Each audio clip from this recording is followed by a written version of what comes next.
I mean, y'all saw I got arrested, right? no. Yeah. That was serious. Oh yeah, I seen the thing nah. of it, the thumbnail, but I didn't know there was like a arrest. I thought she was hooping or something. I thought that was like No, I don't hoop. he said, hell no. There's nothing about me that says hoop. dang. Nah. Why did you get arrested? Yeah. Because Just a quick synopsis. well, yeah, it's funny. I'm supposed to have a certain type of insurance because of an accident that I was in. SR22. Yeah, and I did not have it, and my license was suspended. And they could have just let me, like, hey, go get it taken care of or whatever. Mm-hmm. But they're like, nah, you're gonna come with us. That's how they did my husband. Mm-hmm. They love to take you to that jail, boy. They love wasting your time, Mm-hmm. impounding your car, charging you an extra $50 for the day. Mm-hmm. Mm-hmm. They got me. It was funny though because I posted on my Facebook my mugshot, and I was like, tune in to see what happened, why I got arrested, and a whole bunch of people commented on it. Well, my mama saw it. And I forgot to tell my mama what I went in for. She didn't text me. She didn't call me. My mama tuned in to the episode. Wow. She said, okay, I just got to watch. And then she commented under, glad you're good, son. Then when she called you, another conversation was like, Well, no, I called her right when I saw the comment. I'm like, hey, I'm all good. She was like, oh, I know. She was like, I'm proud you handled it the way you did. Because by the time they got me to county, we was all friends. I was friends with everybody. They was like, hey, good luck on the pod, blah, blah, blah. Everything.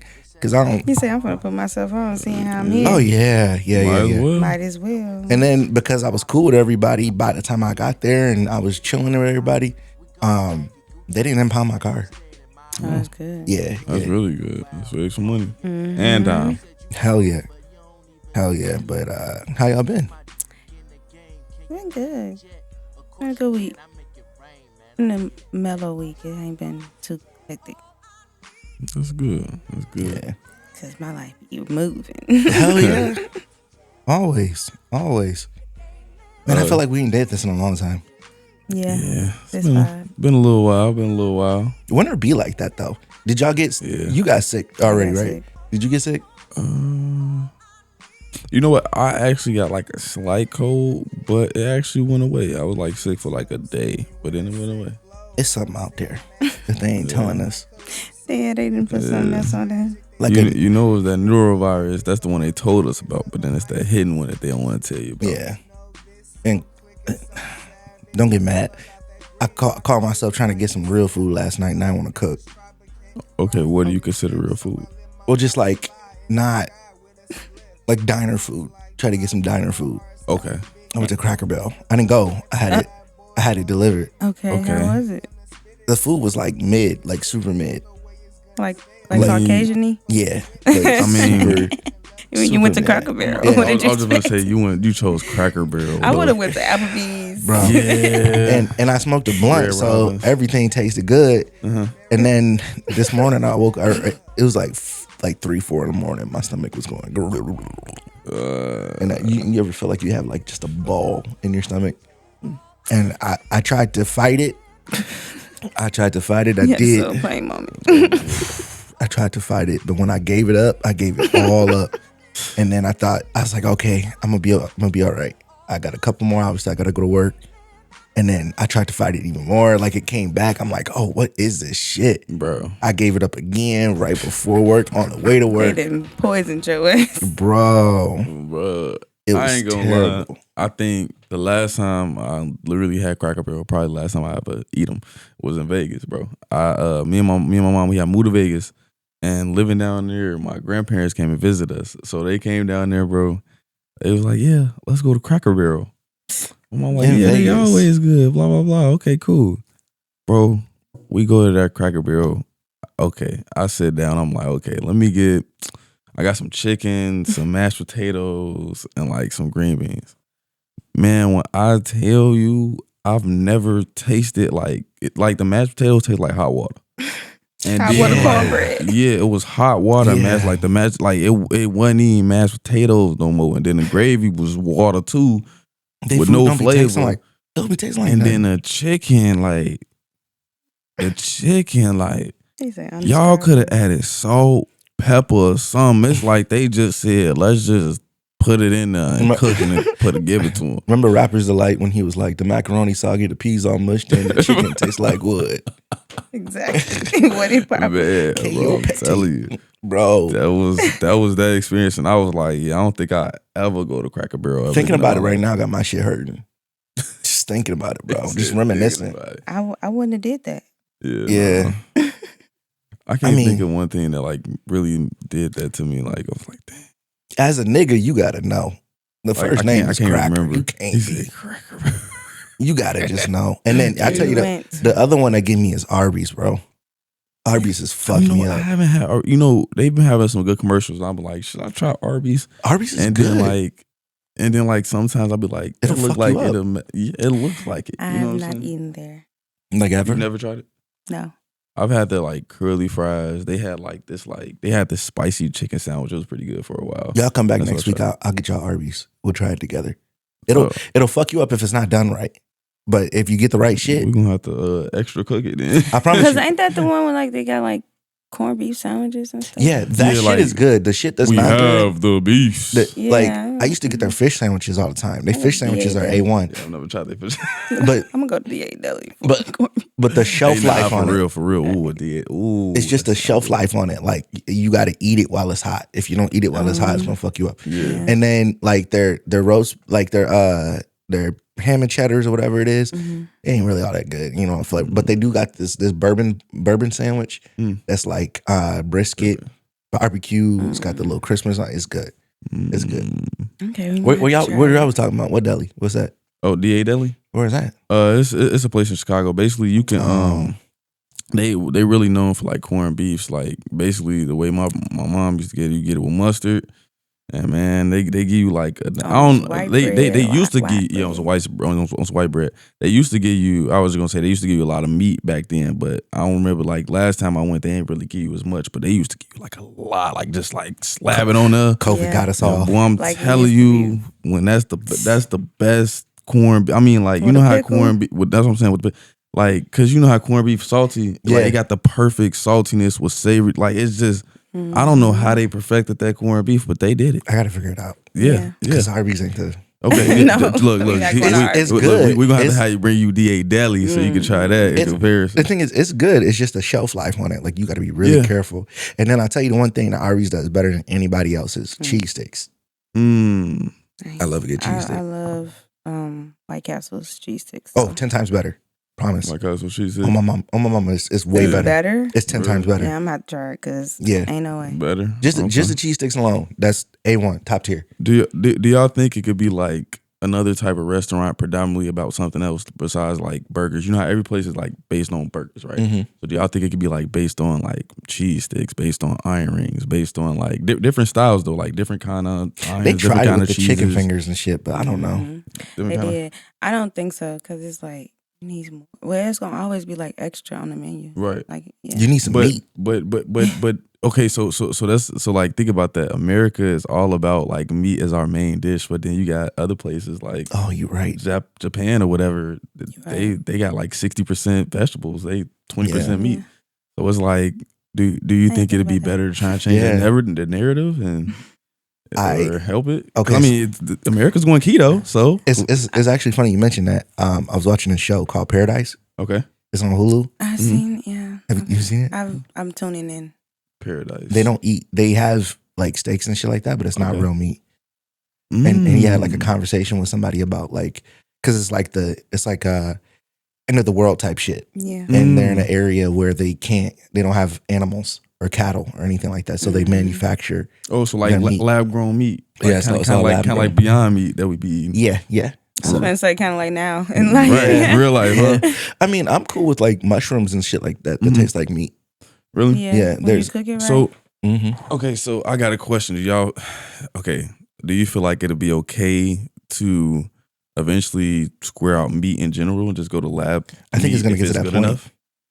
If it's good enough, I- like if it tastes like if you eat like if basically you close your eyes blindfolded, you had a lab burger, Mm. a regular burger, you eat them both and you can't tell no difference. I mean the juiciness, everything. I Like think you the can't tell no problem is difference. the health though, right? But if it's lab grown, they can technically put healthier things in it. But Technically they can. but are then they? again, you got to think it's like if it's not the real beef thing, you don't get those real proteins and nutrients from the beef though. Also, so, I just think they're gonna put it in there.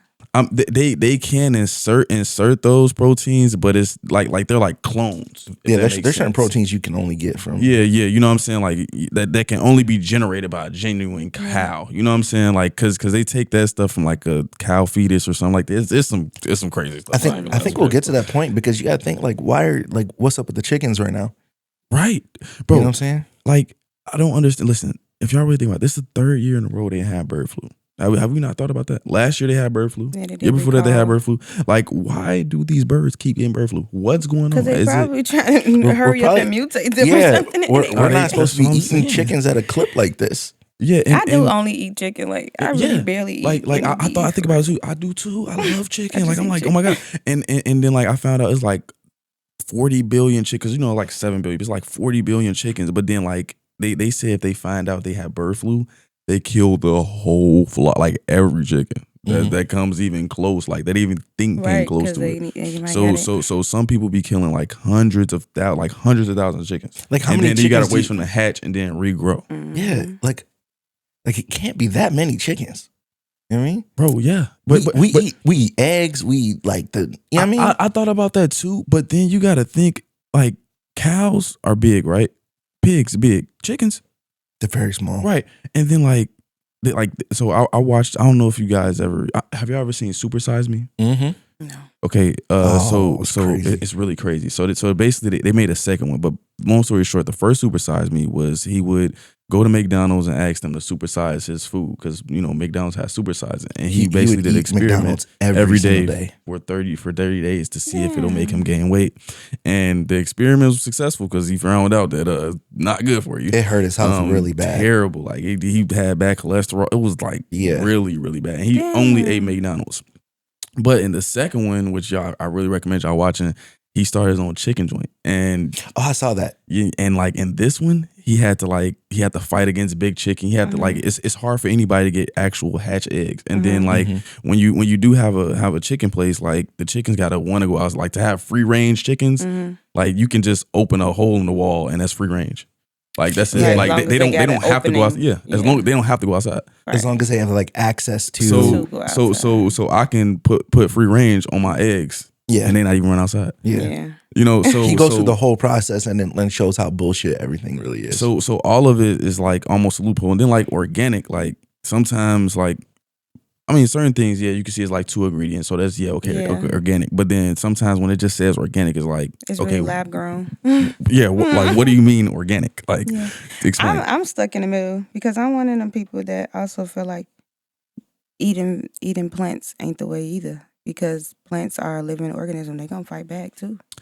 But also plants have been mutated a lot too. Yeah, like I don't think that we should just be eating that. Yeah, like broccoli didn't originally look like the broccly that we eat. Mm-hmm. No, same for strawberries. Yeah, strawberries didn't look the same. None of it. They don't taste the same. Yeah. None of it. Yeah, have you thought about that too? Like if I go back to my 10-year-old's taste buds, like a lot of stuff tastes different. Way different. It has similarities. Some of it is on us, just because our taste buds evolve. Like I don't like Brussels sprouts growing up, but now I eat the shit out of some Brussels sprouts. Right, because we're getting older. Yeah, okay, I get that. But also, just some shit just don't taste the same. Don't taste the same. But even then, like for example, I had like a McDonald's chicken nugget the other day. I'm like, dang, okay. This kind of tastes like when I was a kid. But then I had something else and I was like, I don't know, this tastes a little different. Like it don't taste how it used to taste. Like I don't know, like but also sometimes they be tweaking recipes, then they just ban that red dye. My husband was just going through that though. Cause we like when we grew up off a hamburger helper. Like it was fine. It was tough. good. But every time we make it at home now, it don't hit. It's not good. That's because you got access to everything else. Yeah, and but even then, like she said, it used to be so good, but like now, like I feel like hamburger helper had like a little bitterness to it back in the day. Like that was like the normal to it, but now I feel like it's worse. Like it's like a more of a bit. So like even then, I don't really eat it myself. Like I'll make dirty rice. That's what I make. I make like some dirty rice, some jambalaya, or something like that. But certain things, like I said, I just winged it off, man. Bro. Winged it off like it's wild. Taste buds and everything is just growing up. Right, getting older. I'm going to intro the pod. Thank you guys for rocking with us. Welcome to the Panle Podcast. I am your host, Will. I'm here with my lovely cast. Go ahead and introduce you guys. Hey, I'm Ayor. What I do, Taj the CEO or Taj the Realtor. Follow me on Instagram. Yeah, I don't got my little for the drops. Yeah. I know. Uh-oh. Is that me? Gotta be you. I hope not. Brief pause. How you guys been? Been good. Living cool. Good life.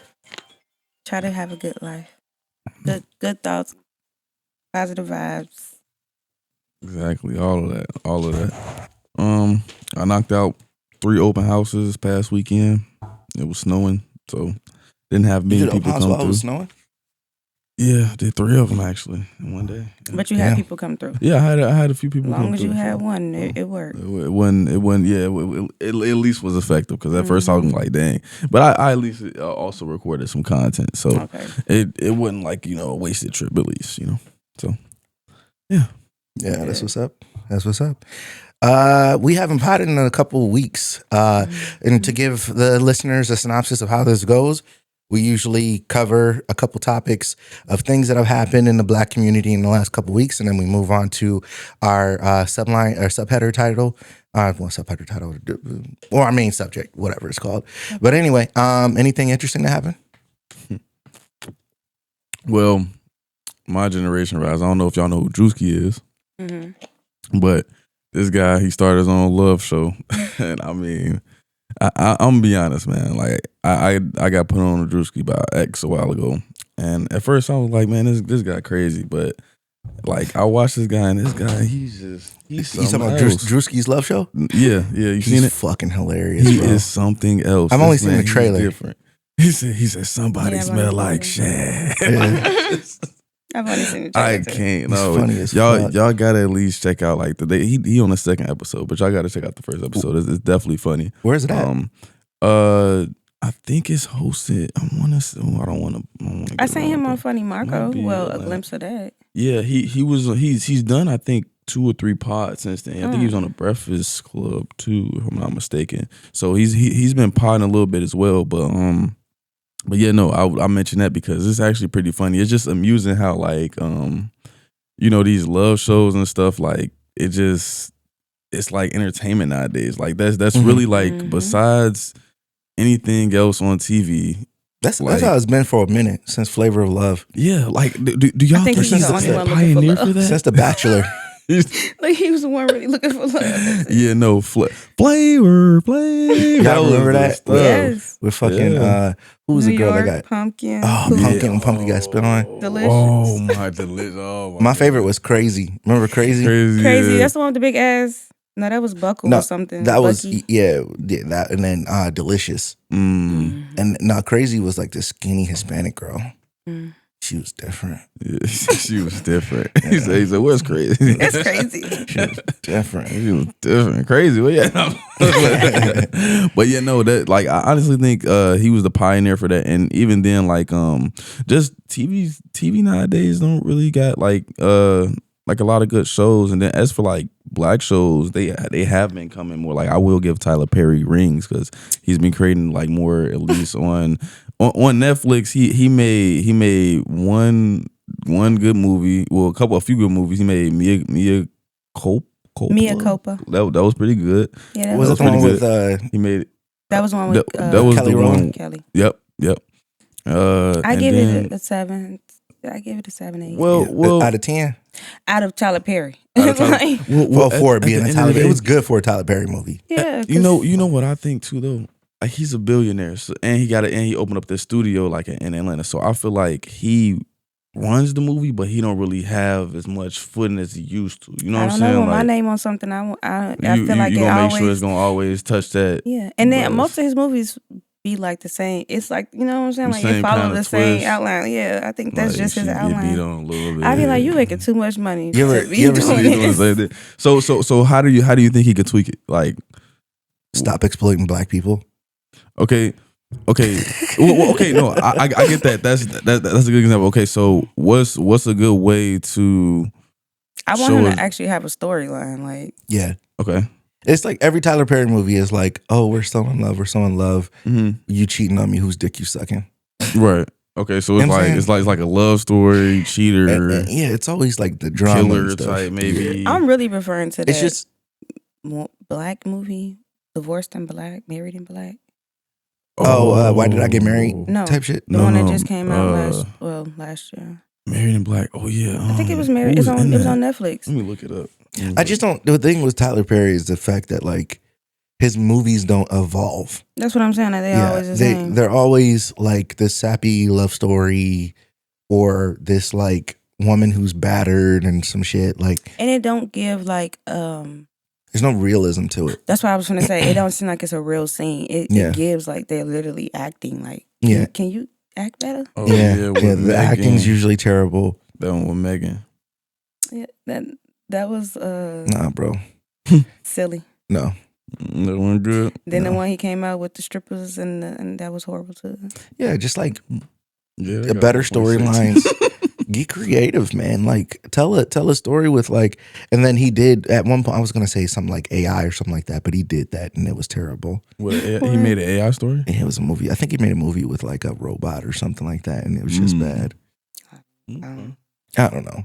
I would love to cancel Tyler Perry. Get him the fuck out of here. Cancel Tyler Perry. Bro, I fucking hate him. He got too much money for no reason. Well, no, I just think that he's just exploiting black people. I mean, like, it's just, he has no studio, but it seems like everything's so cheaply done. Most of the movies that he do, they like the big people, it do be feeling like a humiliation ritual or something. Like he like, I'm gonna like Megan Good is a very good actress. Why the fuck? She acting like this in this movie. What was it? Was it Why Did I Get Married? Yeah. What about that? What that about Why Did I Get Married? And Why Did I Get Married too? But those are like realistic movies. Like those felt like they was acting. Somebody can And those were one of the first ones that he did. That did okay, well. so but y'all saying now it's getting more strung out and switch it okay. up. I get what you're saying. He for can sure. Tell better stories. For sure.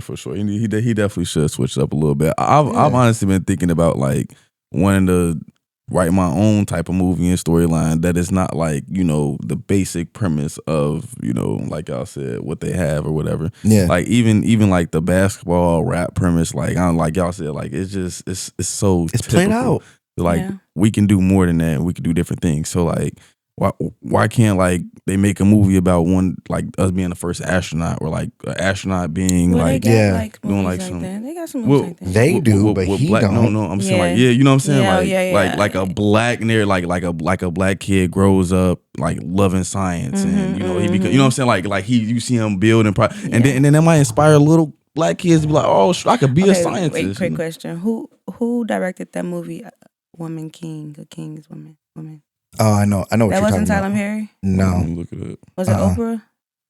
Woman is King? Yeah, Woman is King. That wasn't Tyler Perry? The Woman King. Yeah, no, it wasn't Tyler Perry. Okay. Because I was going to say, he did a great job on that one. But that was it was Gina Price. Yeah, Gina Prince. By the Wood. Yeah. By the way. I'm giving her work to him. No, it's not. No Tyler. Sorry, that was a good budget. Yeah, no, that was a good budget. But also who she chose, what's her name to make? Viola Davis. She's an amazing look. She ain't gonna do no Tyler Perry movie. Oh, I don't think so either. But bro, Tyler Perry got money though. Look, how did I get away with murder? Have y'all seen that? Yes. Yeah. Every episode. Loved it. You hit me. I ain't gonna lie. She a fire actor, bro. I give Viola everything, man. The way she be crying, that's not, bro. She give it up. Viola and acting skill. What's her name?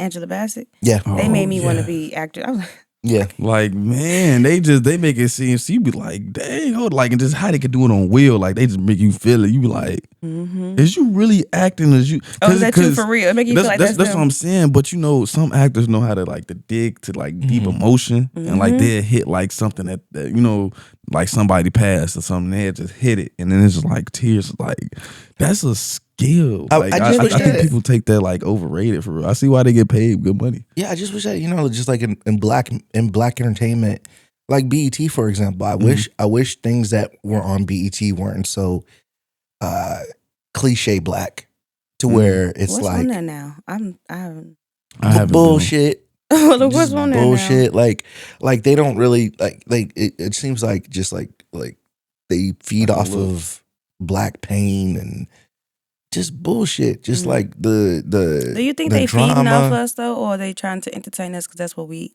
know? Like they're just trying to.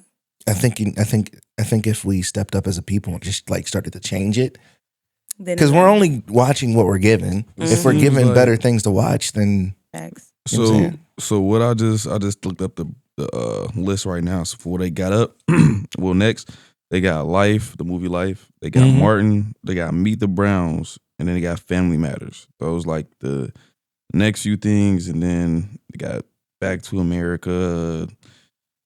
Are these remakes or it's just like Coming to America. next? no, they're just playing shit. Yeah, this is yeah. Well, no, yeah, they just playing stuff, that's and what then they playing and on then, TV. Yeah, on TV, and then The Neighbor is a new one, I guess, with Cedric. Yeah, so Yeah, it's just a bunch of bullshit. I mean, the new one is I guess The Neighbor, which is Cedric's new show, Mhm. because I guess he ain't had one, right? Well, That show's been out for a little while. yeah. yeah. But has Cedric had his own like Cedric show? You know what I'm saying? Because Martin had Martin. Yeah, Cedric Cedric the Entertainer had a show, but it only Mhm. lasted for like a season. Mm. Yeah, I remember I because remember because he used to wear that blue suit all and all Yeah. the time. Oh, and then he would play that lunch lady and like, ain't I'm out, just mashed potatoes and corn. In that dark So lady. okay.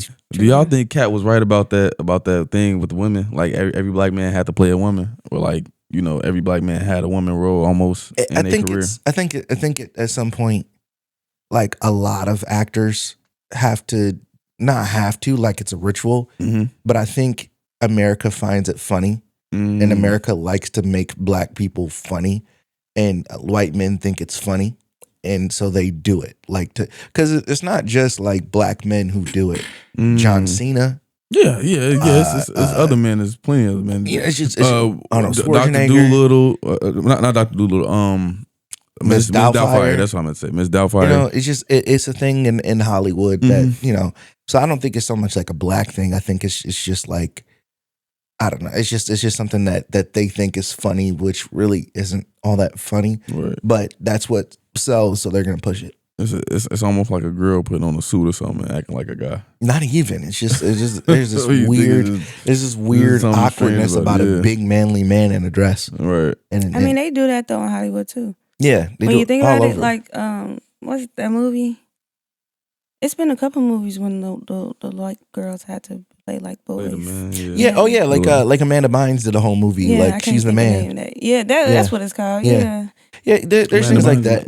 Hold on, I don't think I- because she was like This is Spencer or from- something, right? This is from years ago. This yeah, is like it was a good movie too. early 2000s or some shit. Mm, Yeah. Yeah, I don't think I've seen that one. Well, what else you guys Oh, got check going this on, or have you guys seen lately? Black people was um, trying to think, man. These people. I do crazy. watch like a lot of them cliche shows because Yeah, there's nothing to Cliche watch. shows. So it's Okay. like- So what you talk about, like that TV and stuff like that? Oh no, Zeus? not that's TV Zeus. I don't watch none of that. None of that. Okay. But I watch like what is it called? The Family Business. Oh yeah, Okay. Yeah, like now they got like a New Orleans one with Brandon T. Jackson, and I'm like watching that. Mm-hmm. But it's like nothing to watch, so it's like watch it. Yeah. And just start watching white folk shit. I have. We watching Silo now, Mm-hmm. and like the one you said earlier. Paradise is good. Paradise. But Paradise is triggering. So yes. I had to cut it off. and Severance start is over. good. I've been watching Severance on Apple TV.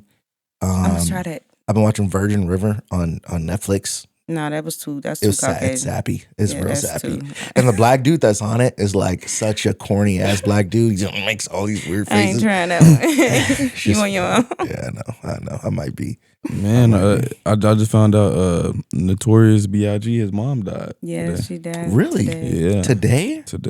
Wow. She's like She died today. 75, 79. Something like Let that. me see. Let me check the post again. She was 72. Oh. She was 72.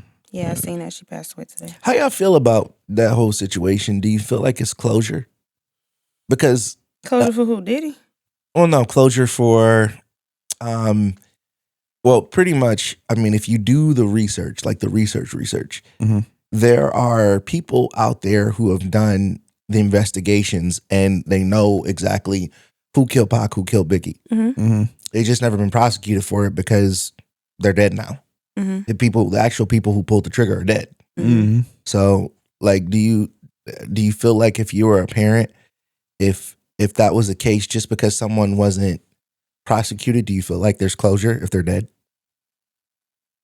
I mean, I think that's for everybody to feel, because everybody grieves differently, right? Yeah. So I think everybody feels like somebody should be punished differently. You know what I'm saying? Because you got some people that be like, hey, no, they deserve to die. Or somebody say they deserve to rot in jail. Or some people think some people deserve to be tortured. So I really think it depends on who you are. But if somebody did something to my loved one, I think personally you should be tortured. That's just personally how I feel. I think for her, because if you die, that's not fair enough. It's too quick. you get, you know what I'm saying? Yeah. I think for her it was a sense of relief because all these years she was not knowing or confused, and then finally somebody telling us. So I think for her it was relief. Yeah. Yeah, I'd be relieved though. Yeah, after that, I mean, in her instance, that's relief. Yeah, but if it depends, man. You know.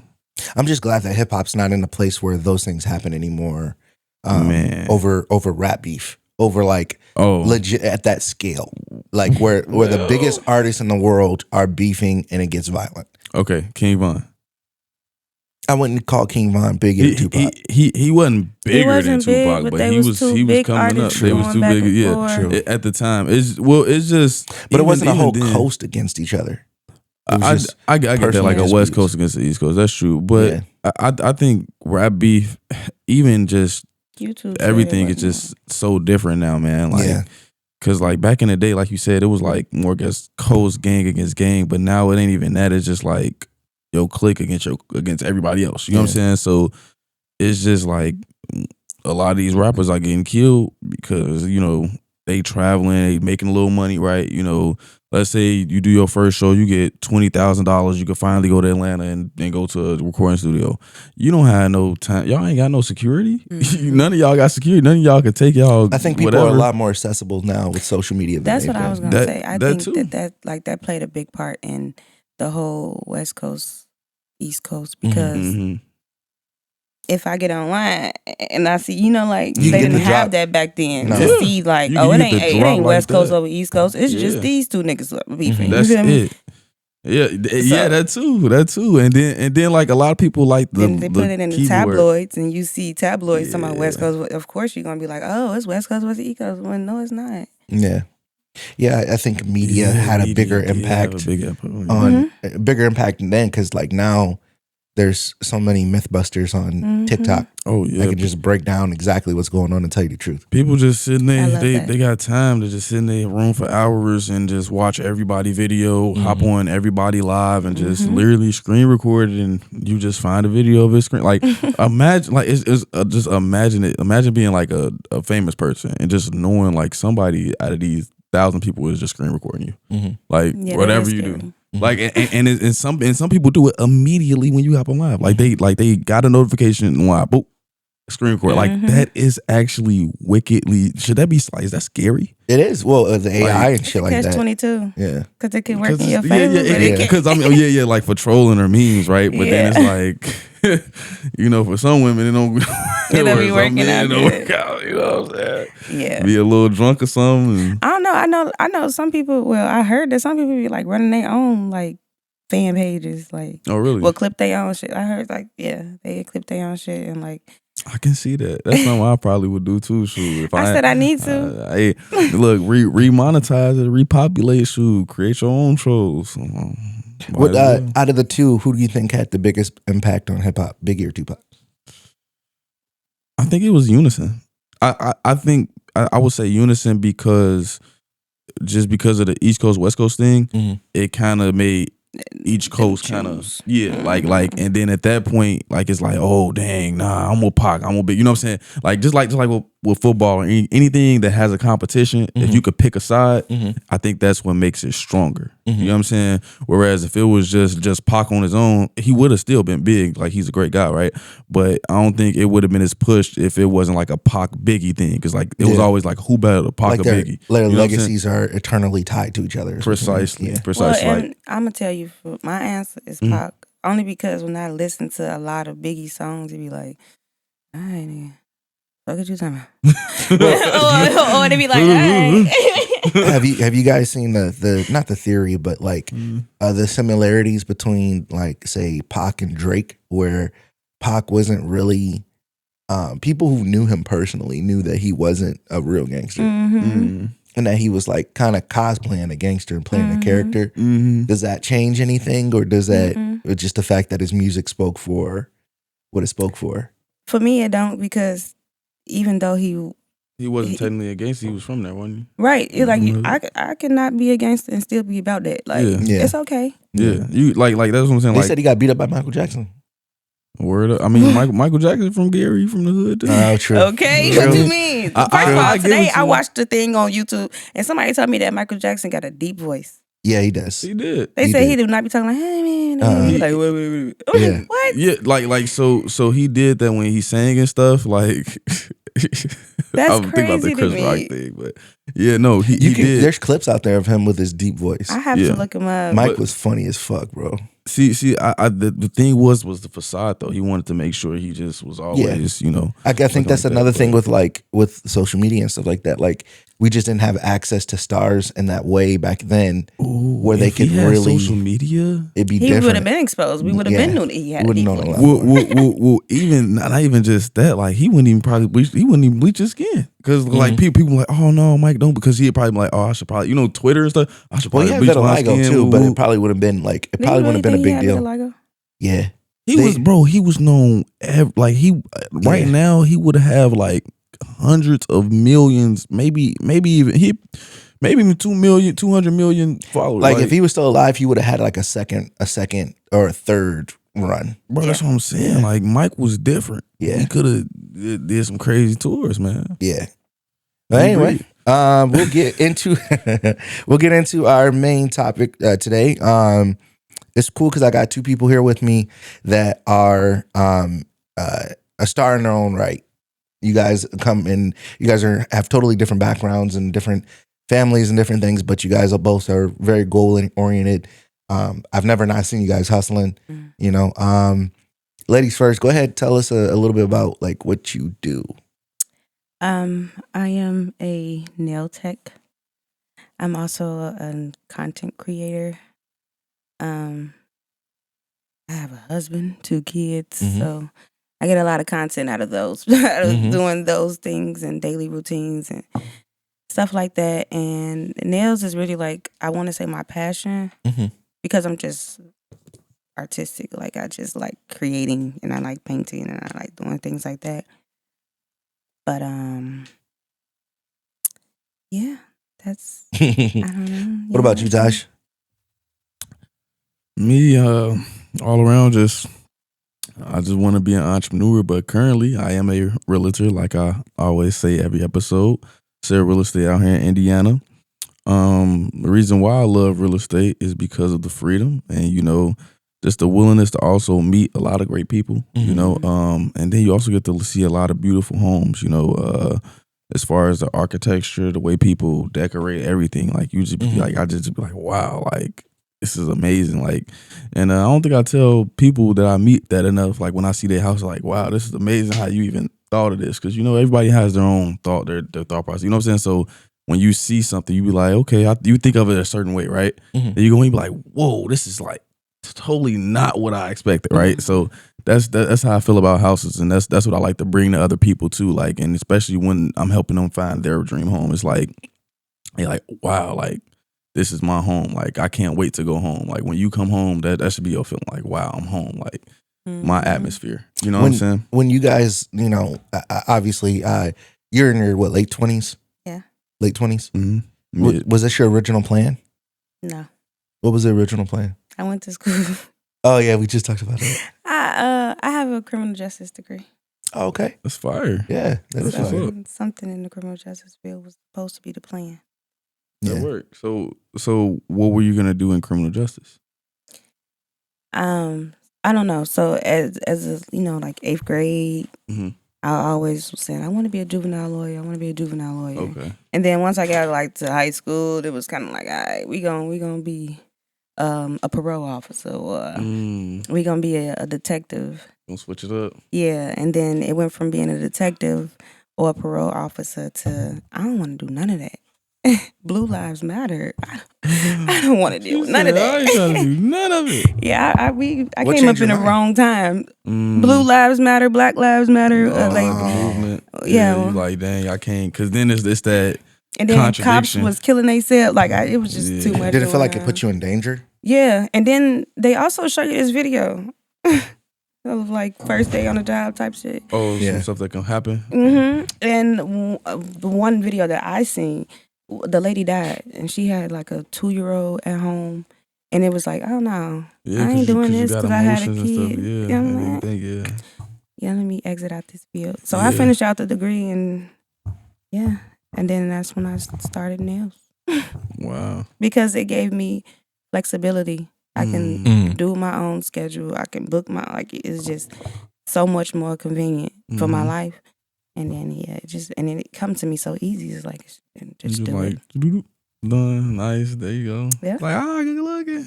Yeah, and I love when people get their nails. They be so happy. I'm like, oh. That's awesome. Do you feel like it's a lot more rewarding than what you would have gotten in the criminal justice system? Just personally? Like rewarding yes, I for do. you? Yeah, I do. Because I'm able to say no, and ain't nobody talking about firing me, or I can, take a break and nobody. It's way more rewarding because I make my money. I make my time. I'm self-made, self-paid. Yeah. There you go. What was your original plan, Tosh?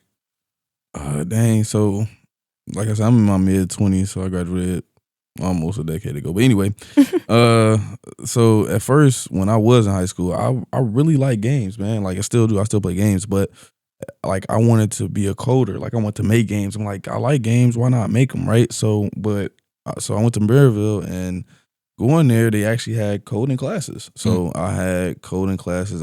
They had a class where I made my own computer game. I made my own website. And I'm like, wow, this is cool. But like, I can't see myself sitting here, right? Because there's so many lines and like, I mean, like for the end program that I had, we had went through like 500 pages. So right, and the reason why is because you have to read the code and understand what the code does, and then understand the different differentiations you can get from it. So just the basic thing, like an HTML page, right? It starts off where you have blank page, so you have to type in body, you have to type in header, you have to type in footer, then you have to type in what's in the header, and then the color, and then the font size, and then where you want to put it. Like all of this is literally like in every web page, and people think like, oh, web page is like, but they're so much more advanced than a normal web page. Like they're even encrypted now. Like back then, you go to a web page, if it was a scanned web page, they got your stuff. It's over with. You know what I'm saying? Now, with it being encrypted, they can't just access your information because they don't have any access to your cookies and thing. You know what I'm saying? It's encrypted via VPN. So yeah, I wanted to do that, and I was like, no, man, like this is not cutting it. I can't do this, right? So and after high school, I kind of like was in limbo. I'm like, what do I do? What do I do? So I did a few other jobs. What really made me figure out what to do was I went door to door. So I applied for random jobs, and I found a job, and then I'm like, what? So I go up there. He like, yeah, man, you can work here. You knock on doors. You can eventually own your own office, blah, blah, blah. So I'm like, in my entrepreneur mind, so I'm like, own my own office? Let's do it. You know what I'm saying? I was 19. I'm like, man, let's do it. So doing that, we had traveled a little bit, went to Atlanta, went to Louisiana, places I had never been. But while doing it, like after like my first knock, like because at first you had to do training. So I did like 4 days of training, like going out with somebody. This man like sold something every time I went out with him. I go out my first time, I knock on my first door. I could not remember the pitch. I knocked on the first door. I said, hey, my name is Todd. I'm in the area. That's exactly how I did it. And they said, dupe. I said, oh, they're serious. Okay. So I had to keep walking. So I'm like, okay, I got to learn how to talk to people. Like, you know what I'm saying? So like that day, I just really was like, just running with the blow. Like, so that day, I really didn't talk to nobody, but it was more or less practice. So I'm like, okay, this is kind of decent. So I literally spent the whole night smiling in the mirror, reciting that pitch. The next day, I came out there. I got my first sale. Like, for real. I went out there. I was like, my second house. I got my first house. Like, dang, like, I could do this. Like, this fire. And then like as I was doing it though, I was seeing a lot of people's houses, and sometimes people invite me in, people offer me food, whatever. But like I'll be like, dang, like I love houses, and I've always loved houses since I was a kid. And I'm like, if I can do this, I can just sell houses. It's the same thing. I'm knocking on doors. I'm selling AT&T. Why not sell houses? So I'm like, these will go hand in hand. And then even then, people was gonna want a house. People always gonna need a house. People don't really care about cable. Cable's gonna be obsolete. So I'm like, well, let me do that. So that's what really led me into that. And then I moved to Vegas, became a kickboxing instructor. Then like Vegas, moved back. Then I became a real estate agent. So that's really my little story. It's crazy how it happens, and how it comes full circle. Yeah. What about you? I moved to Arizona on my 18th birthday. I tell that story all the time. Okay. When I went out there, obviously you're coming straight out of high school. You don't really have experience with anything. But I grew up super religious, and knocking on doors was something that we did religiously every weekend. Oh, okay. So I was comfortable talking to people, and I immediately got into sales. I was in there's a picture company like Portraits USA. And we would do pre-sale in grocery stores. We would sell the picture packages, and it was decent. It just wasn't enough money. So I moved on to car sales. My daughter's mom, my daughter's dad, she wasn't born yet, but he suggested, it was like, hey man, I tried selling cars, and you look like you got the gift of gab more so than I did. You should probably try it out. So I ended up selling cars for 10 years, 6 years in Arizona. And then when I moved here, I did it for 4 years here, and I really got to see the ups and downs of it. I mean, my first couple years, you're talking about you coming straight out of high school making 40, 50 grand a year. And, you're working out there, they work 7 days a week. Yeah. So you're working every day. I'm working 80, 90 hours a week, wearing suits, doing the thing. Yeah. And at the time, my goal was to own a dealership. I'm like, I'm young. By the time I'm in my 40s, I'll own one of these. And moving here, I was met with a lot more adversity when it came to working, because things are more circumstantial. A pay plan here is different than a pay plan there. Over there, they have things, in Arizona, things are kind of standard with how they pay, what money you make, different things like that. Here, there's a lot more family-owned dealerships, and it's just different. So I lucked out. The first dealership I worked at here, I lucked out, and I was able to make 6 figures my first year and get pretty close to my second year. But, I wanted to move up, and I understood that as a black man where I was at, I was not going to move up, because they gave an opportunity to another black man and it didn't go the way that they wanted it to go. So, and I was told straight up by higher ups, like, hey, they're not going to give a minority another opportunity. So I went to go find it. And when I went to go find it, I went to a different dealership where I knew people a little bit, but I didn't know them. Like, I didn't really know them. I just went off their word. They made me promises. And then one year I went from making 78 grand to 20. Wow. With the same amount of bills. And I ended up homeless. I ended up not having anything. I used to live in this place when I first moved here. And I lived here for 2 years. And then because of the move and the missing, difference in income, I had to move out. And it took me like 2 or 3 years to get back to living here, So it was a roller coaster. And then eventually I got out of the car business, and same thing. I came across a program with AT&T. It wasn't door to door, but it was inside the retail store. They're like, hey, you can sell, and then you can build your team, and then once you build your team, you can own a business. Blah blah blah. And that's how I met you. Because I was doing the same thing with AT&T, and I ran my own business for 4 years. But at one point, the retailer and the retailer had to make a change, and they just went specific with one carrier.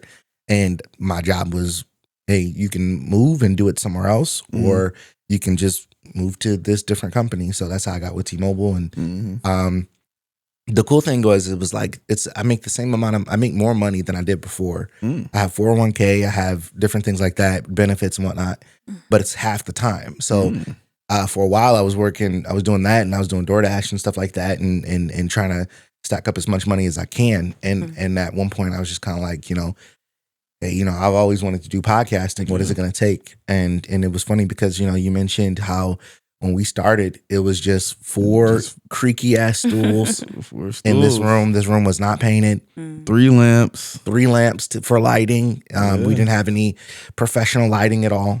We didn't have the nice backlighting. We didn't have plants. We didn't have any of this. We just didn't have this beautiful thing as well. We didn't have a fireplace. It was just the 4 of us and a machine and some mics and trying to make it work. And even now, like, learning how to podcast is different. Like when we talked earlier about topics and things like that, in my brain, I'm trying to figure out how to make the show, how to produce a good show, how to come through for the listeners and the viewers to where they want to come back, to where they can get something out of it. For sure. Obviously, this show, used to be very different.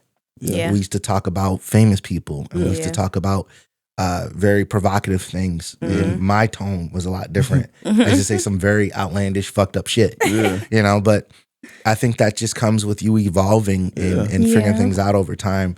But I guess that kind of that kind of brings me to what obstacles did you guys encounter in kind of figuring out what I understand, like, where you're at right now is probably not the end goal. What's the end goal for you guys? Like, where do you want to be when you say, not your 10-year plan, but like what's some goals and things like that you guys want to knock out? Well, I'll just say my end goal. My end goal, I want to have like at least 5 different states. I want to have a house, just to I'll be able to move around. So, for example, have one like Louisiana, have one in. I'm definitely gonna get one in Colorado. I think Colorado is beautiful. I'm just gonna be honest. I'm definitely gonna get Colorado. What I just say, Louisiana. I'm on the fence about Atlanta, just because I don't know, it might be a rowdy crowd, but it's beautiful too. And then Texas, I want to go to Texas, but the only thing about them states by the water, them hurricanes and all that other. See, I ain't messing with that. So that's the only reason why, like, I'm on the fence about that. But other than that, just really have a house, just so then I can be able to move around whenever I want to. And then, when I'm not there, rent them out. And just have flexibility to move around whenever I want. If I want to go travel to Dubai tomorrow, I can do that.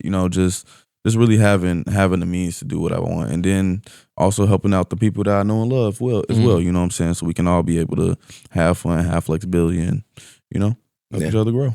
What about you, Ayor? Yeah, I was just talking to my husband about that the other day. Like, I'm so versatile that it'd be hard to like stick to one thing or do one thing. So I don't know, but for now, I think that I'm going to focus on doing the nails and like trying to like just like. Do you want your own shop? Yeah, that's what I was going to say. No, I'm lying. I don't want to do that. And I don't want to do that. That's a realization. Like, if you don't mind me asking, how old are you?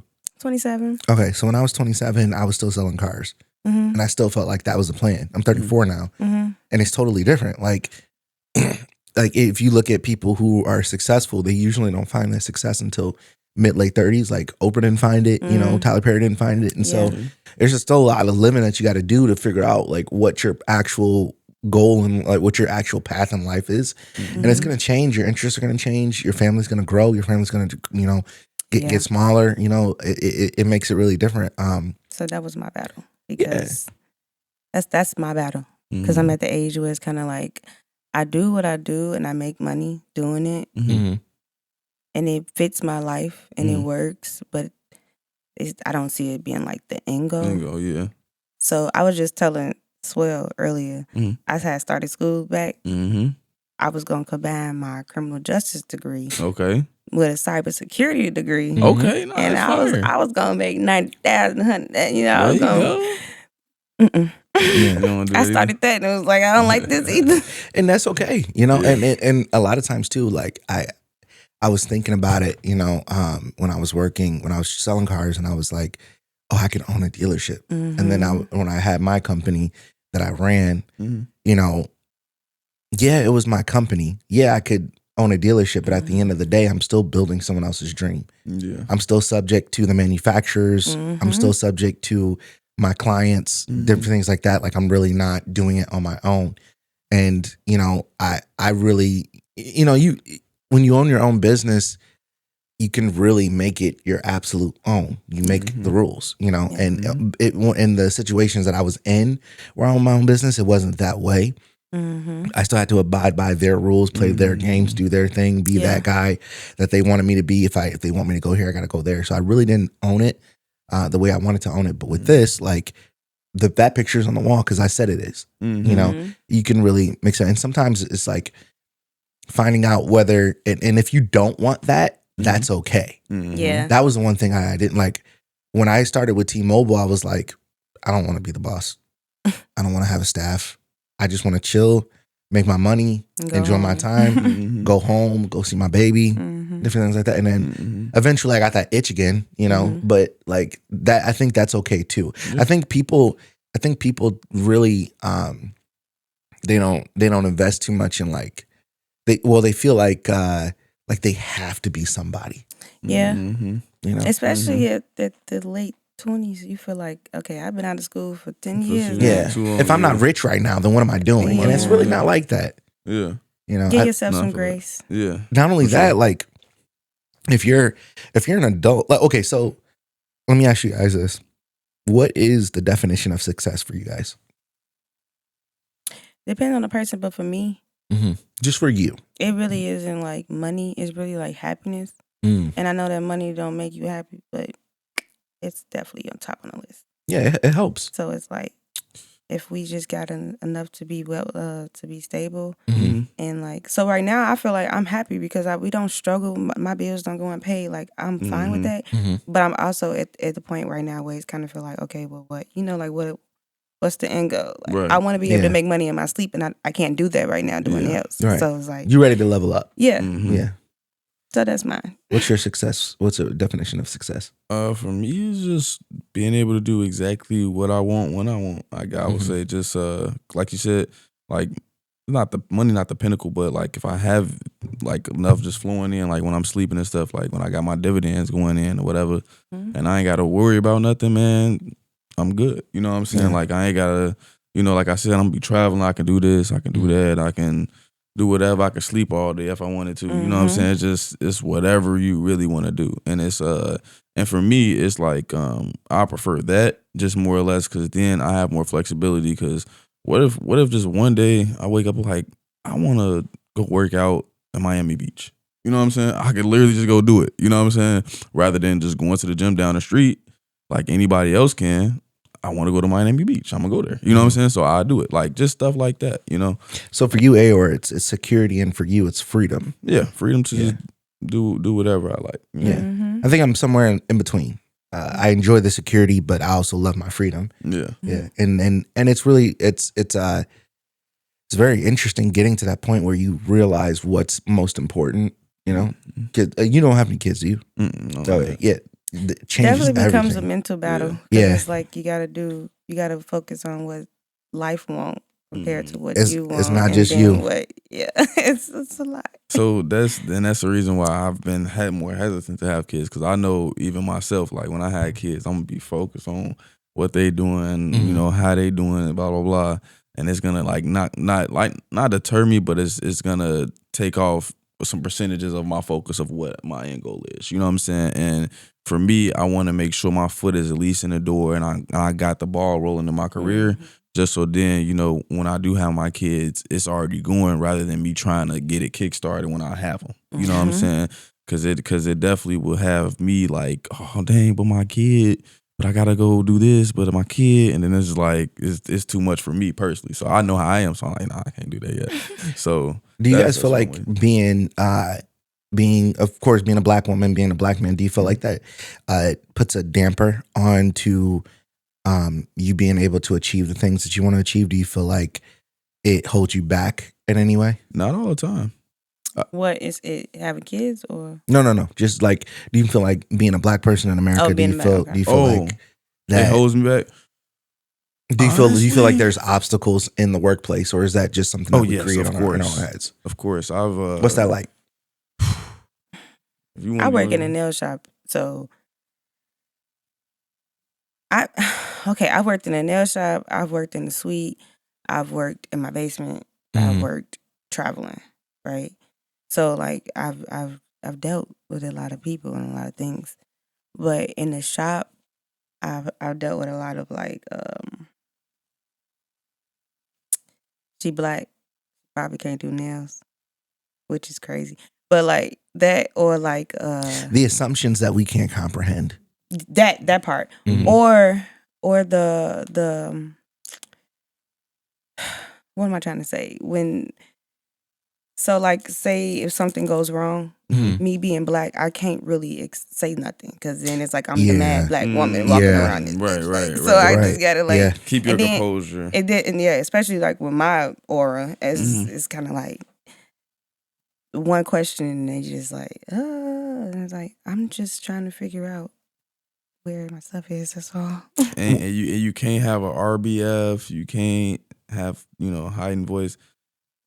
I had something like that when I was selling phones, and they'll walk right around me. Like I'll be like, "Hey, how you doing?" And they'll just go talk to my coworker. I'm just like, I'm talking to you. It definitely play a part though, because my skin. Yeah, no, and I was 18 at the time, so when that happened to me, I was like, because I had just graduated, so I'm like, what the Do you heck? feel like school really prepared, like where you grew up? Do you feel like it really prepared you for It's crazy because I went that? to Maryville, man. Like, so Maryville is diverse, man. Honestly, it started off with majority, Caucasian people, and then it veered off into kind of majority black people, but it was still like a lot of Caucasian people, and I knew a lot, and it was just, and even our teachers, majority of our teachers were Caucasian, so we never had no problems. You know what I'm saying? It was never, and we never see none of my I can't, not that I know of, but I don't know many people that I went to school with that would say many teachers were racist to them. I know a few that might say that, but I don't know of any personally to me. You know what I'm saying? So for me, I hadn't ran into it. You know what I'm saying? So it was new to me. I go here, I'm working. You know what I'm saying? I'm working. So like, in my head, I'm like, I'm doing my job. Why won't they talk to me? You know what I'm saying? I don't want to get too personal, but I do want to ask, because I feel like this makes a little bit of a difference. Did you guys grow up around your fathers? Like in the household? I did. Yeah, like they're every day working, that whole bit? So I grew up with my biological father until I was about 8, maybe 7, 8. And then my stepfather came when I was like 8, 9. So, I mean, maybe a year when I didn't have a man in the house. Okay. For me, I was different.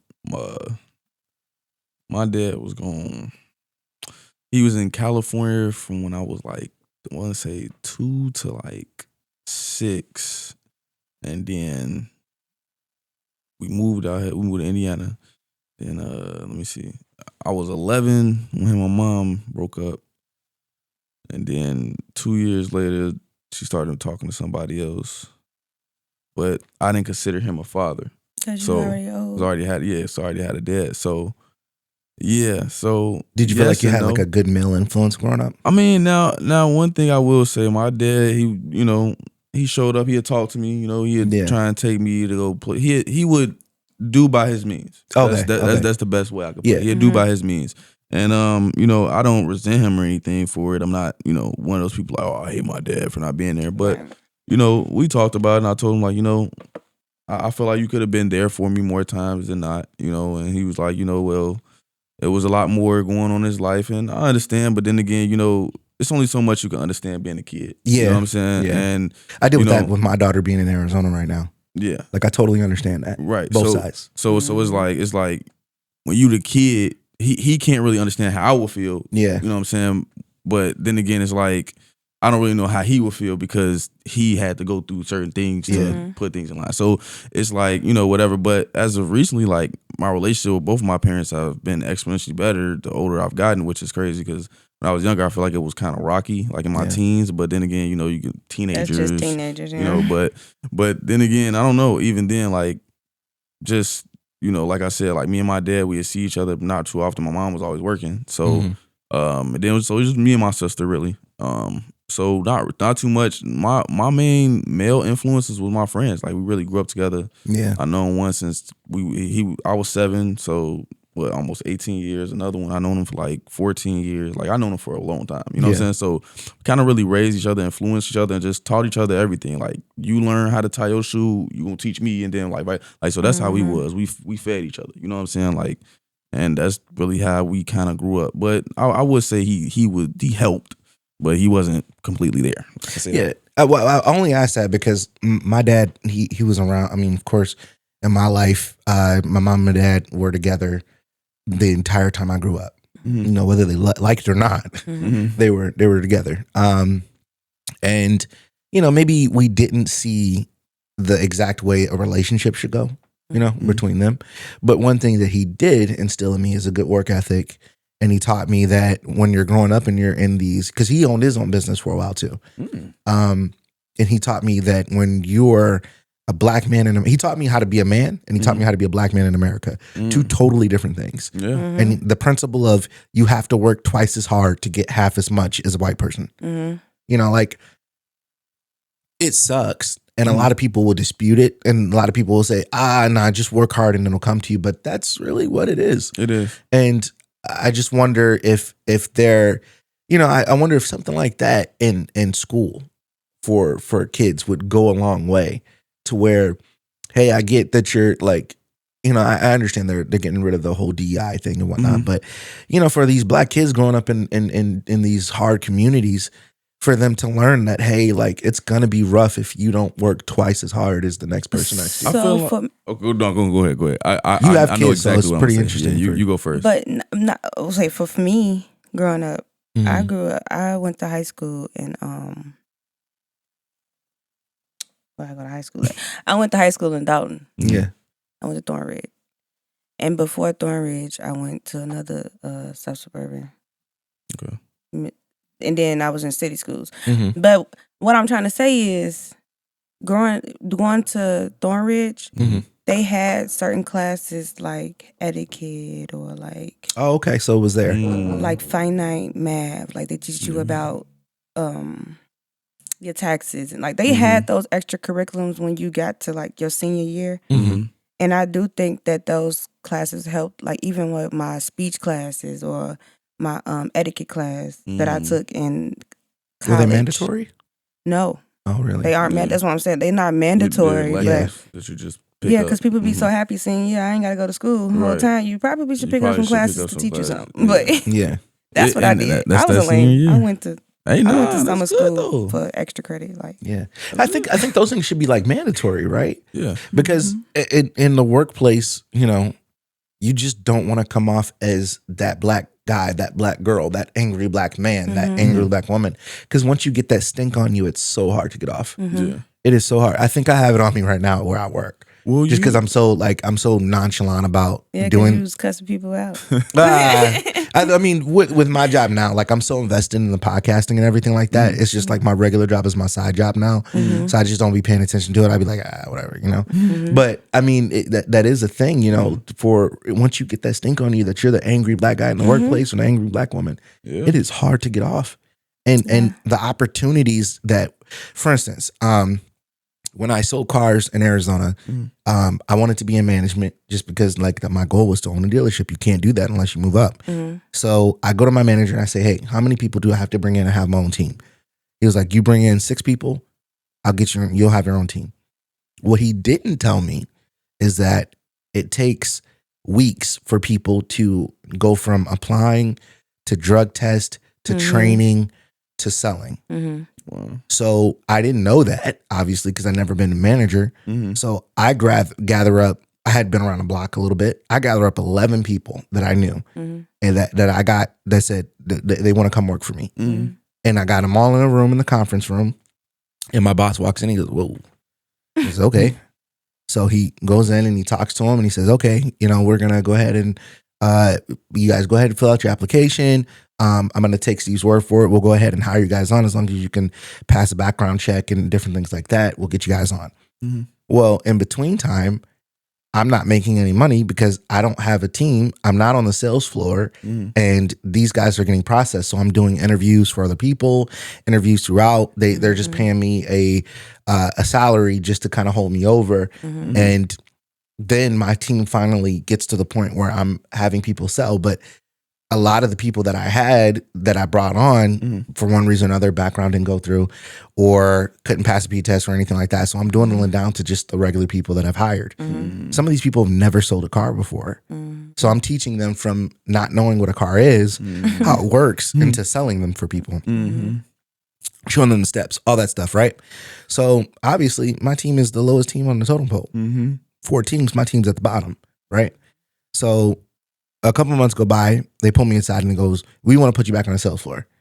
And one of my guys, Corey, CP, was like, nah, that's bullshit. Like, don't let him do that. Da, da, da, da. He was on the desk. He was one of the higher up managers. This is a black guy, younger black guy like me. And was like, nah, don't let him do that. Fight for it. So I fought for it and I was like, no, you're not going to take away my team. I worked very hard for it. I can turn this around.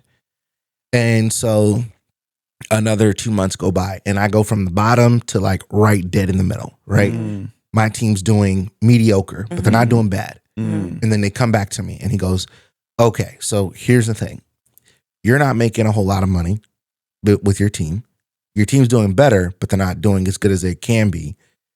And you're learning, but if I lose you because your team doesn't do good, I lose a great salesperson and I lose a great manager.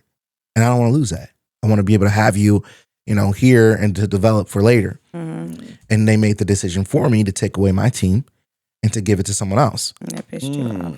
Well, not only did they take away my team, but they gave it to someone. They did 2 things.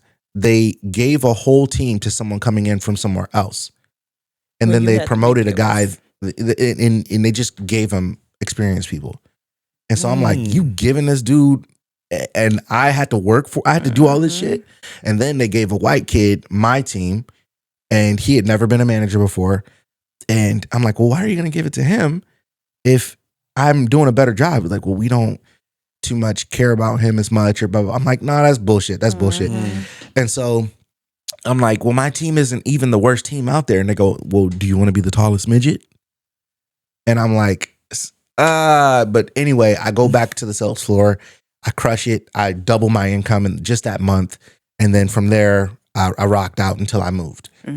But I learned a lot about like, okay, so like first off, I'm still building somebody else's dream. And as long as I'm under somebody else, and then also, yeah, I'm going to have to work 3 or 4 times as hard as the next man to get what's due. It's also dissatisfying that even though you do all the work, it still can get taken away.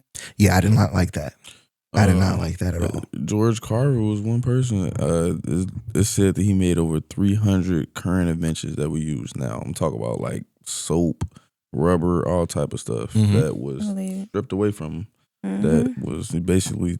Just imagine if his family owned those patents. Richest people on the planet. Yeah.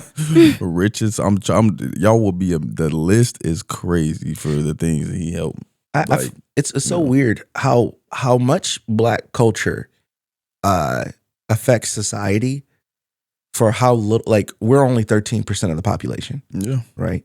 But our culture runs society. It runs entertainment. Yeah.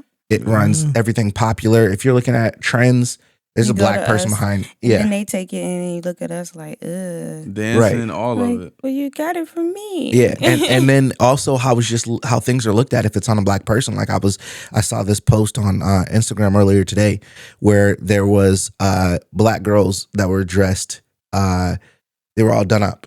Right. And they were small. They were like maybe 5 or 6. And then white girls dressed up too. And it's like, for them, it's cute.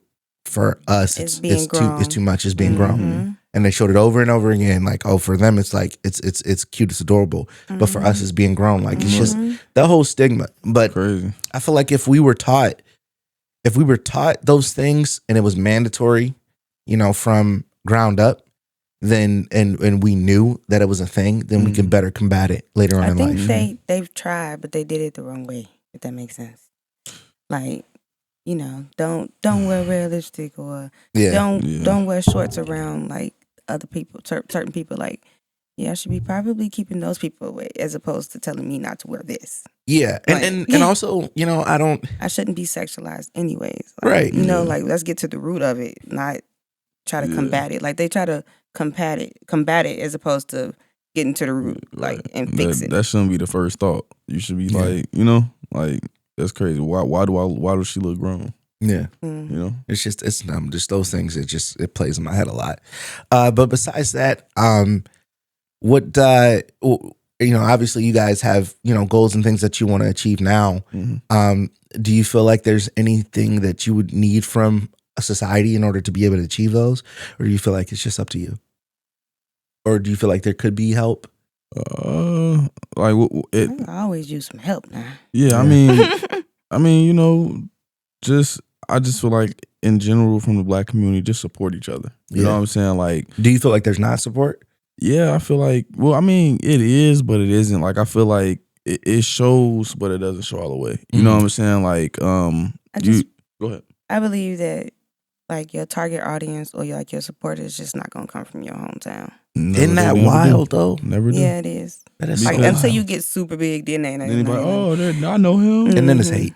But see, the reason why I think that is always a problem is because at first when they see you doing something that they're not doing or something they never tried, they like, oh, they gotta be crazy. Like, I can't support this, right? Yeah. And then when they see you start blowing up off it, it's like, this is ridiculous. How are they doing this? You know what I'm saying? And then when they see you blow up, it's like, oh wow, I guess it did work. Maybe they're doing something right. You know what I'm saying? Like literally all three different stages. Yeah. So I feel like that's just really what it is. And I feel like go back to what we said like a couple weeks ago, social media.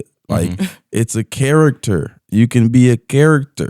I can literally go start a social media tomorrow, delete everything, and just travel. And y'all think I just take trips all day, every day, and that's all I post for 2 weeks. Yeah. And I only took 3 different flights, and I just saved up all the pictures. Like that's literally all people can do. But people see it and be like, oh no, Taj is going everywhere. This man got money. What is he doing? Blah blah blah. It's the facade. Right, right. It's and that's what everybody see, but you don't think and you don't know that this person's put on a front. They're flaking, they're faking. You know, you can go take out and go buy fake $20,000 and hold it like it's I got $20,000. Look how I made $20,000 and I spent $10 on it on Amazon and now I just got all y'all good off this. This is how I made $10,000 on. Like, bro, it's no point. Like, these people can scam and people are falling into these facades. And I've even come to some of them like, dang, how did he? And then I watch it again. I'm like, it ain't no way. Then I go through his other videos. I'm like, oh.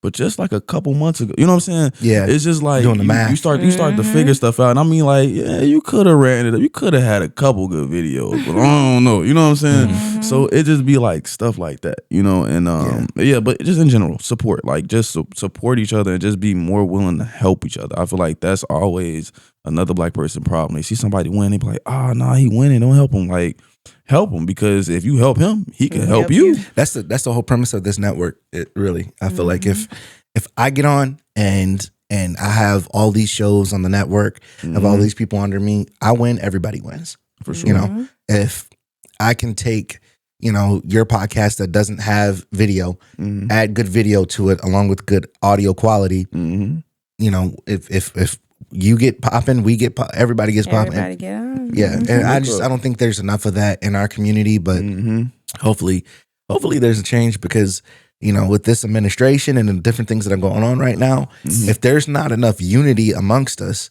then this is just how things are going to be. Yeah, this is just how it's going to, you know. I don't want to cut you off, but I have been. It's not going to be this year. It's most likely going to be next year. But I have been considering and thinking about starting like a Black empowerment movement. And it'll be like every 3 months we have a meetup. You know, if you can make it, but it's, of course, you're going to know 3 months in advance. So you know where it is. Of course, you can attend it, or even you can be on a video call. But the purpose of it is to empower another Black person, like a networking. Like a networking thing. You know, like whether social club. Yeah. And like, I mean, you could bring in 1 or 2 friends or 3 friends, but like those y'all 2 friends, y'all got to meet another group of 3. You know what I'm saying? Like y'all have to basically collab with other groups. You know what I'm saying? Just so you can build. I love that. Yeah. And then over time you can build groups. You know what I'm saying? Then like there's group of 9 talking to this group of 9, you know, and then like it grows like that. So then now everybody knows everybody. And then also everybody's able to help everybody. You know what I'm saying? Like, oh, I just started this nail business. Like, I can't put nails on proper. Like, what's wrong or whatever. You like, well, girl, you using the wrong glue. Blah, blah. You know what I'm saying? Like little stuff like that. Or like with me with real estate, they like, hey, you know, I be giving out gems. Yeah, you know what I'm saying? But and that's me with real estate. Like, I don't mind telling anybody, but then like, you don't want to just tell everybody anything and then nobody's listening. You know what I'm saying? Like a lot of people don't want to say stuff and then not be heard. You know, you want it to be targeted. So it's like, if we create that, then boom, it'd be great. And then like for the seminar, it's just everybody get together. We're going to have some food. We're going to have some black caterers, of course, you know. Have some good food, like with the nearest caterers, of course. Have some food, and then we have a good time. We talk, you know, talk big ideas, talk goals. I'm totally down with that. Yeah, because that's possible now. Yeah, I just say next year because since it's an every 3-month thing, I kind of want it to be like planned ahead. But hey, if we can get it popping by the summertime, you know, June, July, we can have a first one. Yeah, and I was talking our last pod that we were on. I was like, man, should black people organize? We should, like bro. Politically. Like socially, should we organize? We should. They started like how the BLM. Panthers, you know, or like a, you know, a more responsible BLM, that type of thing. That's what I'm saying. But you know, I was met with like, well, you know, Fred Hampton, Malcolm X, Martin Luther King, pop. You know, we is not January 6th, okay? But that's true. But at the same time, it could be very beneficial. You got to think, you know, if there's a group that doesn't necessarily govern, but helps and assists, you know, and it's just a lot of collective local people and promotes nonviolence. And promotes nonviolence, helps, you know, does things like, hey, you know, we'll set you up with daycare. Yeah. Hey, we'll set you up with meals. Hey, we have a great therapist for you. Yeah, we have etiquette classes. We have trade classes, things like that people are just, you know, investing their time, because that's all it is just people just investing their time. You don't really have to have a whole lot of money to do that. You just have to have people who are willing to invest their time. And we'll possibly be creating more jobs for people or helping people, you know, start new businesses. You know, like you never know who you may meet that has your same mind state. Yeah. Or that's done it before and can educate you on how to do it. Yeah. Precisely. You know, and that'd be a thing about the younger crowd. They like, oh, no, I don't want to listen. But if you do sit down and listen, you'll be amazed on what you learn. That's how I got to where I am now. Like I listen to older people, I'm like, oh, okay. Okay. It depends on the kid. I was the kid that listened. And there's kids that don't. But at the same time, like if we put them all together and we try, you know. Yeah. I have a friend who's just started teaching in Gary at a charter school, and she's a white lady and she's teaching black kids, and she's only taught rich kids. Maybe they were black, maybe they were white, but they were rich. Like their parents paid tuition for them to go to school. And now she's in a school where these kids' safe haven, and it's a culture shock for her. And she's like, I don't know, I want to focus on the academics, but at the same time, like these kids don't even know how to communicate. And I was like, you got to think, like, I understand the academics are, you know, they're first graders. The academics will come, but you got to understand, like, if you teach these kids how to communicate, how to express themselves and their feelings and different things like that, that'll go a long way. That'll go a lot longer way than 2 + 2. I'll tell you that much. They can figure out 2 + 2 later, but it'll go a longer way. So like you talking about, you know, having a way to organize, to where to bring people together and things like that. I think we should fully figure that out. No, for sure. You're not the only people I've mentioned it to. I've mentioned a lot of people say it's a great idea. So I guess I don't know. I'm gonna just one day try and devise a post, create a group, and we might just get it started. Let's do it. Yeah, and then see how it go. You know, start creating events and stuff, and you know, start helping each other, because let's empower each other. You know, because like I know you mentioned like Malcolm X and Malcolm X and Martin Luther King, but at the end of the day, like she said, it's a new time. Yeah, and even then, like if we have multiple like people that are technically leaders, because I wouldn't even say people are leaders. We just need people to lead by example. You know what I'm saying? Everybody can be a leader. They don't have to have the strongest voice. Right. Just do good. Just do good and just help each other. You know what I'm saying? And ask questions. You know, like that's one big thing I feel like is not accepted a lot in the black community. Like, don't be scared to ask a question because you'll never know. And one big thing one of the best things I've heard when I was 18, I always run with it. You miss 100% of the shots you don't take. Exactly. So if you don't ask a question, you'll never know. Yeah. You'll never know. But you run with assumptions, and assumptions are like a-holes. Everybody has them. So, at the end of the day, don't always assume, just ask. I'm gonna be on your head about that shit too. Like we gotta make that shit work. You working with me, so you don't be on me. But we gotta figure that shit out. I do a lot of editing as of recently because I got the real estate, so I definitely need to hop on there and go ahead and start that flyer up. I think all it is just go ahead. I grew up off a different saying. That was just funny. You said. Oh, what I said. I grew up. They used to say, "Don't assume you make an ass out of me and you." Yeah. That's another one. That's not the one I said was more recent, but I like that one too. That's I like that one. But yeah, I think this is a good talk, man. I think that idea to organize, and I mean, I've always wanted to be a part of something that's bigger than me. Yeah, that's something that means something towards somebody else. That's why I do nails, because I feel like I impact someone's life. And we could be the leaders of the divisions. Like division. We can have divisions. All you need is just a venue that has where we can come up here, set up your booth, and then invite the public to come down. This person works in real estate; they'll help you with this. This person does nails; they'll get you one of this. If you want to know business stuff, they'll help you with that. If you just trying to get your nails done, just people helping people. You want to get into podcasting. I'm everything. I help people for free all the time. Even talking to people, man. You're great at talking to people too. You can teach people how to talk to people, etiquette, and things sales. Like that. Plenty of things, man. Yeah, they can go a long way.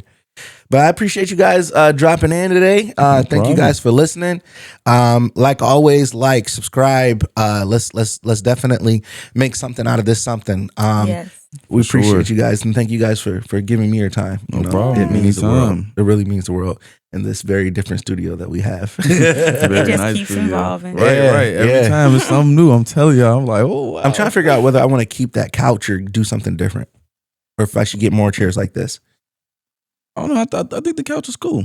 It's comfy. I think it's comfy, and then also it just has that aesthetic to just bring in the full aesthetic. Sort of like a living chill room. You know what I'm saying? Like we chilling. You know what I'm saying? I think we should put the couch in the middle and then get some high chairs behind it, maybe. I did that before. I think you did. Yeah, I've seen that before. Yeah, that was good. That was cool because then we all like you all like in a what's in it. Trying to make the most out of the space. It came together pretty decent. So yeah, you're right. Yeah, I seen that before. Especially because when you're sitting over here, you got to turn your neck so much. Yeah. So this is kind of helps orientation. Yeah. Okay. Yeah. No, that works. That works. Yeah, but thank you. It was a vibe. It was real. This is the panel. They call me Swill, and we will see you guys very, very soon. All right, see y'all later. Peace.